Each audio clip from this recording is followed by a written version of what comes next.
తెచ్చేసింది.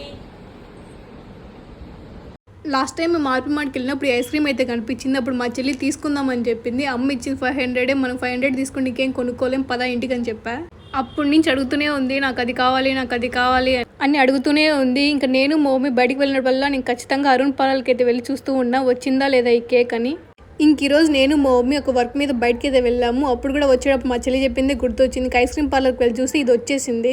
ఇంకా నేను వెంటనే తీసుకొని వచ్చి మా చెల్లికి అయితే ఇచ్చేసా. ఇంకా మా చెల్లి సరాసరా వెళ్ళి ప్లేట్కి నైఫ్ అయితే తీసుకొని వచ్చేసింది కట్ చేయడానికి. మా చెల్లి ముందే చెప్పేసింది ఐస్ క్రీమ్ కేక్ ఎవరికి ఇవ్వను, నాకు ఒక్కటే కావాలి అని. ఇంకా నాకు ఇవ్వవా అంటే నువ్వు తెచ్చా కాబట్టి నీకు ఒక బయట ఇస్తా, మిగతాదంతా నేనే తినేస్తాను. ఇంకా మా చెల్లి అయితే షేరింగ్ అయితే స్టార్ట్ చేసింది. నాకైతే 1 పీస్ పెట్టి మా చెల్లి అయితే 3 పీసెస్ అయితే పెట్టేసుకునింది.